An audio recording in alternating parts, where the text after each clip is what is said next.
Is the novel ordinary 15% growth factor solution the skincare step your routine is missing? I'm Dr. Sina, a UK-based consultant dermatologist, and today I'm going to break down everything you need to know about this solution, so you can decide whether it's even worth adding to your routine. You've probably heard the words growth factors bandied around, but what does it really mean for your skin? Let's get into it. Now, I usually discuss ingredients later on in my videos, but I think given the novelty of this solution, we need to discuss it right now. So this solution essentially features biomimetic, synthetically made versions of 3 human growth factors. These are epidermal growth factor, insulin-like growth factor, and transforming growth factor. Essentially, these are peptides, chains of amino acids which work to stimulate the growth of a variety of cell lines in the human body. Also, sometimes they can inhibit certain cell lines. There's actually been a lot of interest in these growth factors due to the promising effects that they've shown in wound healing in humans, particularly with regards to burns and surgical wounds. But do you need to apply them on a daily basis to your skin? Will it make any difference? So as we start to lose collagen and elastin as we age in our facial skin, the cell that produces these, the fibroblast, becomes less biologically active. These 3 growth factors work to stimulate the fibroblast to become more biologically active and to replicate in order to replace the collagen and elastin that we have lost. Now here's the kicker. The majority of studies of these growth factors have been undertaken on wound healing and predominantly in vitro, so in the lab setting, for example, on rats or mice. We just don't really have the large controlled human-based studies looking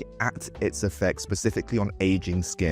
And this is specifically what the solution is aimed at, to improve the appearance of aging skin. Now, out of interest, the news is slightly more promising if you have acne, as this review did show positive effects of specifically epidermal growth factor in small-scale human studies looking at mild to moderate acne. So potentially as a kind of additional treatment in the context of acne, this could be quite useful. So let's take a look at the bottle here. Of course, this is a traditional ordinary styling. It's exactly what we know and expect. Just a sleek, normal, ordinary bottle. And of course, given the ordinary, it's going to be fragrance-free, isn't it? Absolutely. So let's use this. It does say to apply just a few drops to the face. So the classic kind of dropper technique here.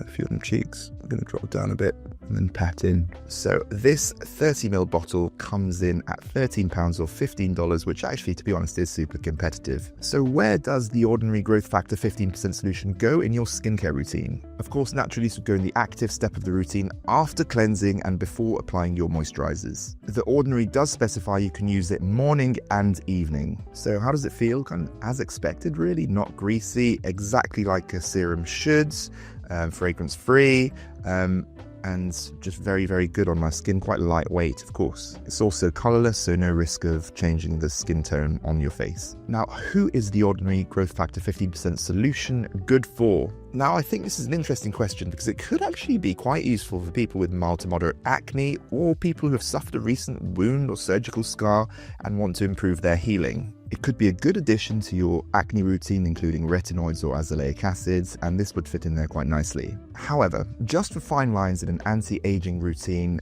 well, as I've said, this is an area where it's just growing evidence. Currently, it's limited with small-scale human studies. We just don't have those randomized large-scale human studies supporting it. In my opinion, at present, there is just a greater evidence base regarding topical retinoids or even matrix L3000 peptide. Now, if I did include this in my skincare routine, I'd really like it to be almost like mixed in with a moisturizer. So it's in the same product as an addition to a moisturizer to just stop me having a separate step in my skincare routine, as things can get a bit too complicated with too many active products just being applied repeatedly to the skin. You can easily get into a situation with a brand like The Ordinary where you start applying 10 different actives onto your skin and just waiting a few minutes between each. So I do feel that this could be formulated as a combination in just one product. Of course, more research with bigger sample sizes in humans would be great as well. So I hope you found this video super useful to help you decide whether you want to incorporate this in your skincare routine.